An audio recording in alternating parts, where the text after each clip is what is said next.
저는 삼성전자, 하이닉스 정말 슬프지만 한 주도 가지고 있지가 않아요. 그런데 정말 오늘은 정말 포모가 오더라고요. 진짜로 뭐 하이닉스는 뭐 맨날 10%씩 올라 있고 코스피가 거의 오늘로 8천이 넘었더라고요. 삼성전자도 30만 원이 넘어갔고 하이닉스도 오늘자로 200만 원을 넘어갔습니다. 신한투자증권 자료를 인용한 기사를 보니까요. 1분기에 국내 주식을 매도한 개인 투자자 80%가 수익을 냈다고 해요. 평균 수익 금액이요. 848만 원이라고 하네요. 70대 이상은 평균 1873만 원, 60대도 1111만 원의 수익을 냈다고 합니다. 이런 숫자를 보면요, 머리로는 시장 좋네 이렇게 생각을 하는데 마음속에는 다른 말이 조금 올라오는 것 같아요. 잠깐만, 나는 못 벌은 거야? 아니, 더 정확히는 벌어도 그 사람들에 비해서 내가 되게 초라하게 느껴지기 때문에 기분이 묘하게 좋지가 않아요. 저는요, 주식 공부를 한 지 한 6년에서 7년 정도 됐습니다. 엄청난 고수라고 말할 생각은 전혀 없고요. 오히려 실수를 정말 많이 했습니다. 근데 그래도 시장을 꽤 오래 봤다고 생각했는데 이런 분위기는 진짜로 코로나 이후에 거의 처음 보는 것 같아요. 아니, 솔직히 코로나 때보다 더 심한 것 같습니다. 그때도 사실은요, 다들 주식 이야기하고 코인 이야기하고 계좌 인증하고 누구는 얼마 벌었더라 이런 얘기가 정말 엄청 났었거든요. 근데 지금 국장 분위기가 딱 그런 느낌입니다. 뉴스만 보면 개미 80%가 돈을 벌었고, 아까 말한 대로 평균 848만 원을 벌었고, 삼성전자 팔아서 평균 714만 원 벌었고, 하이닉스 팔아서 평균 594만 원 수익, 이런 숫자들이 그냥 쏟아집니다. 저는 솔직히 우리 인생에 앞으로도 얼마나 이런 상황이 나올까 이런 생각이 듭니다. 그리고 이거 조금 웃긴 이야기인데요. 기사 보니까 연령대별로 70대 이상 수익이 가장 높고 60대, 50대 순으로 높았다고 하더라고요. 그래서 왜 그런가 봤더니 20 몇 년째 정말 이런 나 같은 막장놈을 장기 투자 중인 야수의 심장인 부모님, 이런 식의 드립을 봤는데 진짜 저는 빵 터졌습니다. 생각해보면 맞잖아요. 젊은 사람들은 조금만 흔들려도 사고 팔고 테마 따라가고 뉴스 따라가고 계좌 보고 하루에도 몇 번씩 마음이 바뀌는데, 오히려 부모님 세대는 그냥 묵혀둔 게 한 번에 주식의 계좌가 이렇게 폭발해버리는 경우가 많다는 거죠. 그러니까 전원주식 투자라고 하나요? 물론 이걸 단순히 나이 많으면 투자를 잘한다 이렇게 보면 안 됩니다. 다만 하나는 분명한 것 같아요. 이번 시장은 빠르게 사고 판 사람보다는 버티고 있었던 사람들이 정말 크게 보상받는 시장에 가까운 거죠. 자, 다시 핵심 이야기를 한번 해볼게요. 자, 이렇게 모두들 돈 버은 것 같고 80% 이상이 수익이라는데, 이상한 게 주변을 보면요, 입이 찢어지고 정말 기분 좋고 날아갈 것 같은 사람 별로 없습니다. 시장이 이렇게 올랐는데도 다 같이 기뻐하는 분위기만 있는 건 아닌 것 같아요. 오히려 조금 더 불안해하고 아쉬워하고 자괴감 느끼는 사람들이 훨씬 더 많은 것 같습니다. 왜 그럴까요? 대부분의 종목이 오르긴 했지만 정말 크게 오른 건 결국 두 종목밖에 안 된다는 거예요. 삼성전자, 하이닉스라는 거죠. 문제는 이 두 종목이 어디 숨어있던 희귀 종목이 아니라는 겁니다. 남들만 아는 작전주가 아니고요, 무슨 비밀방에만 공유된 그런 종목이 아닙니다. 그냥 우리나라에서 누구나 아는 가장 대표적인 주식이라는 거예요. 누구나 알았고 누구나 살 수 있었고 증권 앱 키면 가장 먼저 뜨는 바로 그 두 종목이었다는 거죠. 그러니까 더 괴로운 겁니다. 저 한 주도 없다고 했잖아요. 이게 포모입니다. Fear of Missing Out. 네, 쉽게 말하면 나만 놓친 것 같은 불안이죠. 근데 이번 포모는 조금 더 아픕니다. 왜냐면 아까도 이야기했지만 몰라서 못 샀다가 아니거든요. 삼성전자 모르는 사람 없잖아요. 하이닉스 모르는 사람 없잖아요. 다 알았어요. 심지어 몇 년 동안 5만전자, 6만전자, 심지어 1년 전에 무슨 이야기 했나요? 똑같이 이 말했습니다. 국장 탈출은 지능순이다. 이런 말 진짜 많이 했다라는 거죠. 저도 그랬거든요. 그런데 어느 날 보니까 그 주식들이 멀리 가버린 거예요. 그러면 마음이 이렇게 이야기를 하는 거죠. 나도 그때 살 수 있었는데, 나도 샀었는데, 나도 돈 더 넣을 수 있었는데, 왜 그때 안 샀지? 왜 그때 팔았지? 이게 진짜 사람 미치고 환장하게 만드는 거죠. 저도 그랬습니다. 저 삼성전자 솔직히요, 5만 원대 샀던 적 있습니다. 그것도 꽤 많이 샀습니다. 그때 5만 전자라고 정말 놀림받던 시절이었어요. 저는 그걸 한 6만 원 넘자마자 바로 팔았습니다. 수익 봤죠. 잘 팔았다고 생각이 들었어요. 와, 드디어 5만 전자 탈출이다. 손해본 것도 아니잖아요. 근데 지금 삼성전자가 30만 원을 넘어갔잖아요. 솔직히 속이 너무 쓰려요. 제가 아예 안 샀으면 그냥 나는 안 했으니까 어쩔 수 없지 하고 넘어갔을 것 같은데요. 근데 이거 가지고 있다가 팔았잖아요. 훨씬 더 싼 가격이에요. 5분의 1 가격에 갖다 팔았잖아요. 그러니까 마음이 정말 썩어 문드러지는 겁니다.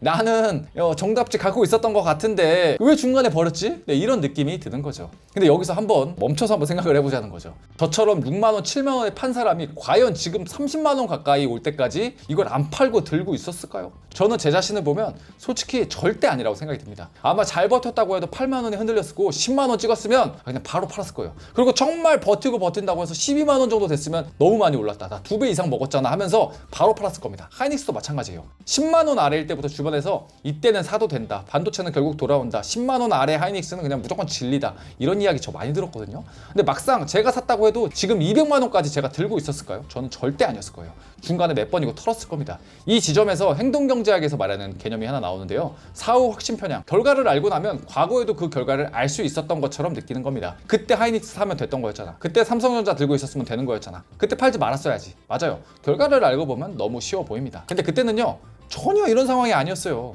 그때 국장이요 진짜 불신 너무 컸습니다. 사람들 다 질려서 진짜 미치는 상황이었어요. 반도체 사이클이요 두려움 엄청 컸죠. 올라가면 또 떨어질 거라는. 네, 그런 거 우리 항상 경험해왔기 때문이에요. 하락장 기억 너무 많죠. 박스피 정말 질릴 만큼 질려버렸어요. 저는 박스피에 정말 질렸습니다. 이런 결과를 본 지금의 내가 과거의 나를 심판하는 건 되게 쉽습니다. 근데 그거 조금 반칙이라는 거죠. 아까 말한 대로 국장 탈출은 지능순이다라는 말 정말 많이 돌았어요. 국장을 하면서 마음고생 너무 많이 했고 이 시장 정말 쉽지 않다라고 느꼈습니다. 그래서 어느 순간부터 국장을 거의 안 했어요. 그냥 미국 주식만 계속 샀던 거죠. 근데 이런 시기가 올 줄 알았을까요? 솔직히 전 몰랐어요. 반도체도 그랬습니다. 미국 주식으로 치면 뭐 마이크론, 샌디스크 같은 반도체 관련주들이 날아가는데 저는 계속 반도체는 결국 사이클이야. 이거 잘못 물리면 개고생해. 나 삼성전자 5만전자에서 엄청 고생했잖아 하면서 손을 못 댔어요. 말은 다 맞는 말이에요. 반도체가 사이클 산업인 것도 맞고 국장이 사람 힘들게 하는 것도 맞습니다. 근데 시장은 늘 그런 맞는 말들을 비웃은 듯이 움직일 때가 훨씬 더 많았다는 거죠. 여기서 중요한 건 그럼 지금이라도 풀매수하자가 아닙니다. 절대 그런 이야기가 아니에요. 이 영상은요 투자 추천이 아닙니다. 오히려 반대에 가깝습니다. 포모 상태에서는 사람이 자기 판단을 하는 것 같지만 사실은 남의 수익률에 우리는 끌려간다는 거예요. 내 기준이 아니라 남의 계좌가 내 손가락으로 움직이게 합니다. 여기에서도 되게 중요한 개념이 나와요. 바로 손실회피라는 개념인데요. 사람은 같은 크기의 이익보다 손실을 훨씬 더 아프게 느낀다는 개념이에요. 주식으로 100만 원 벌었을 때보다 100만 원 잃었을 때 마음이 훨씬 더 크게 아프고 흔들린다는 거죠. 그런데 포모도 비슷한 방식으로 작동합니다. 실제로 돈을 잃은 건 아니잖아요. 근데 벌 수 있었던 돈을 놓쳤다. 이렇게 놓쳤다라고 느끼는 순간 뇌가 그걸 손실처럼 받아들인다는 거예요. 삼성전자 5만 원에 사서 30만 원까지 갔으면 이게 얼마인데 하이닉스 10만 원에 사서 200만 원까지 갔으면 20배 올라간 거 아니에요. 이런 계산을 시작하면요. 이미 계좌에 찍힌 손실은 없는데도 마음은 돈을 잃은 사람처럼 아프다는 거죠. 이게 무서운 이유는요. 그 다음 선택을 망가뜨리기 때문입니다. 포모가 오면 사람은 차분하게 생각할 수가 없어요. 지금이라도 들어가야 하나? 아니 여기서 더 가면 어떡하지? 또 나만 못 먹으면 어떡하지? 네, 이렇게 되는 거죠.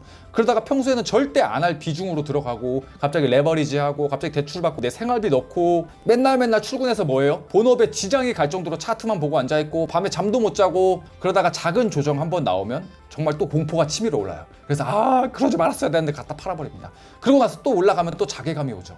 이게 반복되면요 투자하는 게 아니라 시장에 그냥 하루 종일 감정 조종을 당하는 겁니다. 이런 생각도 해봤습니다. 워렌 버핏 형님도 지금 같은 장에 현금이 엄청 많다라고 해요. 보도에 따르면 버크셔에서는요 2026년 1분기에 현금과 단기 국채를 합쳐서 약 3,970억 달러 수준의 현금성 자산을 들고 있다고 합니다. 거의 기록적인 수준이죠. 물론 버핏 형님이 완전히 시장을 떠난 건 아닙니다. 하지만 적어도 버핏 형님께서요 세상이 다 오른다는데 나도 빨리 올라타야지 이런 식으로 움직이는 사람은 아니잖아요. 이런 사람도 현금을 들고 기다리는데 제가 나는 그때 샀으면 무조건 지금까지 들고 갔을 텐데 라고 생각하는 게 조금 오만하게 느껴졌습니다.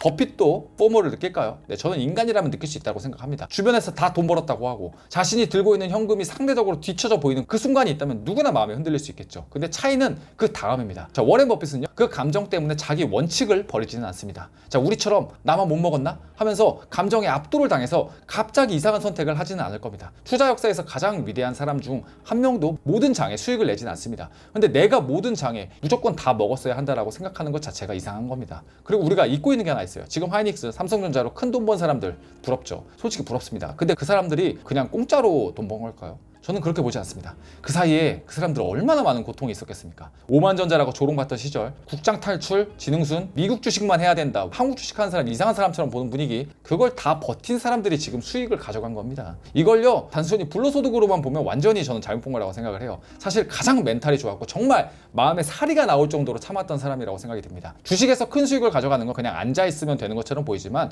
실제로는 전기 충격기 달린 의자에 앉아있는 것과 비슷하다고 생각합니다. 가만히 앉아있으면 되는데 중간중간 전기 충격이 옵니다. 뉴스가 때리고 하락장이 때리고 댓글이 때리고 주변 사람이 때리고 팔아라, 망한다, 다른 거 사라, 너만 뒤처진다. 이걸 버텨야 됩니다. 이거 버티는 거 쉬운 게 아니거든요. 그러니까 지금 결과만 보고 저 사람들은 운 좋게 벌었네 라고 하면 안 됩니다. 운도 있었겠죠. 하지만 그 운을 끝까지 들고 가려면 보통 멘탈로는 갈 수 없다라는 거예요. 우리는 결과만 봅니다. 그 사람이 겪은 중간에 정말 힘든 과정들은 잘 안 봐요. 사실 운동만 해도 그렇잖아요. 자, 누가 몸이 엄청 좋아졌어요. 그러면 우리는 운동 좀 했네 이렇게 봅니다. 근데 그 사람이 헬스장 가기 싫은 날에도 갔던 거, 무게가 안 늘어서 짜증났던 거, 맨날 식단하느라 진짜 감정 기복 엄청 심했던 거, 막 빡쳤던 거, 어깨 아프고 허리 아픈데도 그냥 계속 헬스장 갔던 거, 온몸이 아픈 거 이런 거 잘 안 봅니다. 결과만 보입니다. 투자도 그렇습니다. 하이닉스 들고 있었으면 몇 배네, 삼성전자 몇 배네, 결과만 보면 너무 쉽습니다. 근데 그 중간에 시간을 몸으로 겪어야 합니다. 그게 진짜 어려운 겁니다. 저도 이런 실수 뭐 삼성전자만 한 게 아니에요. 미국 주식 중에요, 팔렌티어라는 주식이 있는데요, 이거 한 20달러쯤에 샀습니다. 25달러에 팔았거든요. 거의 200달러까지 간 적도 있었어요. 지금은 130달러가 넘죠. 메타라는 주식도요, 한 200달러에 사서 250달러쯤 팔았습니다. 지금 가격을 보면 속이 쓰립니다. 근데 냉정하게 생각했어요. 삼성전자랑 똑같아요. 제가 팔렌티어를 20달러에 사서 지금까지 들고 갈 수 있었을까요? 메타를 200달러에 사서 지금까지 들고 갈 수 있었을까요? 저는 아닐 가능성이 훨씬 높다고 봅니다. 중간에 당연히 흔들렸을 겁니다. 수익이 나면 수익을 지키고 싶었을 거고, 하락하면 겁이 났을 거고, 다른 종목이 더 잘 가면 갈아타고 싶었을 겁니다. 그러니까 내가 그때 샀는데 왜 팔았지라는 후회는 맞지만, 내가 팔지만 않았으면 지금 나는 다른 세상이었을 텐데 라고 상상하는 건요, 조금 조심해야 됩니다. 그건 결과를 알고 난 뒤에 만들어낸 또 다른 환상일 수 있습니다. 당연히 이번 장에는 꽤 많은 부자가 탄생했다고 생각이 들어요. 삼성전자, 하이닉스, 반도체, AI주, 유튜브 보면 정말 많습니다. 저는 이렇게 벌었습니다, 전 얼마를 벌었습니다 하는 사람도 많습니다. 근데 우리 주변을 한번 봐보세요. 진짜 주식으로 1억 이상 번 사람이 몇 명이나 됩니까? 1명? 2명? 3명? 뭐 있을 수는 있어요. 근데 생각보다는 많지 않을 겁니다. 몇 억 이상 번 사람이요. 우리는 유튜브 속 수많은 성공 사례를 보면서 다들 돈 버는구나 라고 느끼지만, 실제 주변을 보면 대부분 비슷한 게임을 하고 있습니다. 나만 포모 느끼는 게 아니에요. 다 주변에서 포모 느끼고 있다는 거예요. 조금 벌고, 조금 놓치고, 조금 후회하고, 또 다음 기회를 기다리고, 이게 대부분입니다. 만약 한번 반대로 생각해 볼까요? 전 국민이 삼성전자를 샀는데 한번 진짜 다 같이 꼬라박았다고 생각을 해봅시다. 그러면 이상하게 마음이 조금 편해질 겁니다. 나만 망한 게 아니네, 다 같이 힘드네. 인간이 이렇습니다. 내 손실보다 더 괴로운 건 나만 놓쳤다라는 느낌입니다. 반대로 내가 손해를 봐도 다 같이 손해보면 위안을 느낍니다. 이게 웃기지만 인간의 심리예요. 결국 우리는 돈 자체보다 비교 때문에 더 많이 흔들립니다. 내가 얼마를 벌었느냐보다 남들이 나보다 더 벌었느냐의 마음이 움직입니다. 이걸 모르면 투자뿐 아니라 인생 전체가 괴로워집니다. 여러분, 인생도 비슷하다고 생각이 들어요. 남과 비교하는 순간 행복해지기 어렵습니다. 물론 비교를 아예 안 할 수는 없어요. 인간은 비교하는 존재니까요. 저도 비교합니다. 다른 사람들이 돈 벌었다고 하면 배 아프고요. 누가 뭐 일 잘 된다고 하면 신경 좀 쓰이고요. 누가 좋은 종목 들고 있었다고 하면 나는 뭐 했지? 이런 생각이 듭니다. 이걸 부정하고 싶진 않아요. 다만 비교가 내 다음 행동을 망치면 안 된다는 거예요. 이게 가장 핵심입니다. 배 아픈 건 괜찮습니다. 근데 배 아파서 여러분이 원칙 없는 매수를 하면 안 됩니다. 후회하는 건 괜찮습니다. 근데 후회 때문에 내 생활을 흔드는 투자를 하면 안 됩니다. 남의 수익을 보는 거 괜찮아요. 근데 남의 계좌가 내 삶의 기준이 되면 답이 없다라는 거예요. 제가 투자를 6년 넘게 하면서 느낀 건 딱 하나입니다. 좋은 투자는 내 본업과 내 생활을 무너뜨리지 않는 투자여야 한다라는 거. 돈을 벌려고 투자를 시작했는데 투자 때문에 잠도 못 자고 본업이 망가지고 운동을 못하고 사람을 못 만나고 하루 종일 차트만 보고 마음이 계속 출렁이면 그게 진짜 좋은 투자일까요? 물론 단기적으로는 돈을 벌 수 있습니다. 하지만 삶 전체가 망가진다면요, 저는 그게 절대 좋은 투자라고 생각하지 않습니다. 저는 요즘 더 그렇게 생각을 하는 것 같아요. 투자도 결국 내 삶을 지키기 위한 수단이지 내 삶 전체를 시장에 저당 잡히기 위한 건 아니라는 거예요. 그러니까 우리가 해야 할 건 무작정 뛰어드는 건 아니고요, 무작정 포기하는 것도 아닙니다. 먼저 여러분의 마음 자체를 봐야 된다는 거죠. 내가 지금 이 종목을 사고 싶은 이유가 뭔지, 기업을 내가 보고 있는 건지, 남의 수익을 보고 있는 건지, 아니면 내가 이 돈을 넣고 30% 40% 정말 폭락을 맞아도 내가 버틸 수 있는지, 그 정도의 확신이 있는지, 아니면 정말 핵심인 거, 이 돈이 없어도 내 생활이 유지가 가능한지, 그리고 더 핵심인 거요, 이걸 내가 사고 나서도 본업에 내가 집중할 수 있는지, 이런 질문들을 해와야 된다고 생각이 듭니다. 투자에서 제일 위험한 돈은 잃으면 안 되는 돈이에요. 여러분 생활비 잃어버린다고 쳐봐요. 당장 난리 나는 거죠. 그리고 제일 위험한 마음은 바로 나만 못 먹었다라는 마음입니다. 자, 오늘 영상에서 제가 하고 싶은 말은 이겁니다. 지금 포모 오는 거 이상한 거 아닙니다. 너무 자연스럽습니다. 삼성전자와 하이닉스는 누구나 알던 주식이고요, 누구나 살 수 있었던 주식이고 우리나라 대표 주식입니다. 저 6만 원에 팔았다니까요. 그러니까 놓친 것 같아서 더 아픈 겁니다. 하지만 결과만 보고 과거의 나를 너무 심하게 때리지는 않았으면 좋겠습니다. 저도 제 과거를 보면요, 그때의 정보, 그때의 두려움, 그때의 자금 상황, 그때의 멘탈로 모든 걸 판단한 거죠. 그때는 그게 합리적이라고 생각을 했다라는 거예요. 근데 지금의 결과를 들고 과거의 나를 심판하면요, 정말 끝도 없다라는 겁니다. 지나고 나면 다 쉬워 보입니다. 하지만 그 시간을 실제로 버티는 건 전혀 다른 문제입니다. 지금 필요한 건 왜 나는 못 먹었지가 아니라 나는 어떤 투자를 감당할 수 있는 사람인가를 아는 겁니다. 자, 누군가는 장기 투자가 맞고요, 누군가는 분할 매수가 맞고, 누군가는 지수 투자가 맞습니다. 또 누군가는요, 개별주가 맞을 수 있어요. 근데 이 모든 것들을 갖춰줘도요, 어떤 사람은 단순히 주식 투자를 하는 것만으로도 삶이 망가질 수가 있습니다. 투자에도요, 제가 해보니까요, 깜냥이라는 게 있습니다. 이 말이 기분 나쁘게 들릴 수도 있지만 저는 되게 중요하다고 생각이 들어요. 모든 사람이 같은 변동성을 견딜 수는 없습니다. 모든 사람이 같은 시간 동안 버틸 수 없습니다. 저 삼성전자 못 버텼잖아요. 모든 사람이 같은 종목을 들고 편하게 잠을 잘 수가 있는 게 아니에요. 내 그릇을 알아야 합니다. 그래야 오래 갑니다. 누구나 풀었을 땐 기분이 좋습니다. 하지만 마이너스 10% 아니 20% 아니 30% 이상 빠지면요, 이때부터는 사람 마음 자체가 달라집니다. 포모는 사라지지 않습니다. 저도 느낍니다. 근데 그 감정이 있다고 해서 바로 행동해야 하는 건 아닙니다. 배 아픈 건 우리 모두 인간이기 때문이에요. 저도 솔직히 배가 안 아플 수가 없습니다. 다만 시장은 앞으로도 계속 기회를 줄 겁니다. 다만 모든 기회를 다 먹으려고 하면 삶은 반드시 망가질 거고 결국 투자도 망가질 거예요. 애초에 이건 불가능하고요. 또 몇 년 안에 또 이런 기회는 반드시 올 거라고 생각이 듭니다. 반드시요. 우리가 해야 될 건 내가 버틸 수 있는 방식으로 오래 살아남는 거라고 생각이 듭니다. 돈도 중요하지만 내 본업, 내 생활, 내 멘탈도 중요합니다. 좋은 투자는 계좌만 키우는 투자가 아니라 내 삶을 무너뜨리지 않으면서 오래 갈 수 있는 투자입니다. 비교하지 않는다면 반드시 기회가 온다라는 거. 그리고 그때는 지금보다 조금 더 진득히 오래 가지고 갈 수 있는 거. 이런 것들을 저는 배운 거죠. 그리고 그런 안목을 키우기 위해서 본질을 공부하는 거. 이게 우리가 지금 해야 할 가장 근본적인 핵심이라고 생각됩니다. 오늘은 저 스스로에 대한 반성, 그리고 위로, 그리고 이제 자아 성찰, 여러 가지를 생각을 하면서 포모에 대해서 이야기를 해봤습니다. 오늘 영상이 여러분에게 도움이 되셨으면 좋겠습니다. 오늘 영상이 도움이 되셨다면 구독, 좋아요, 알람 설정, 댓글까지 꼭 한번 부탁드리겠습니다. 감사합니다.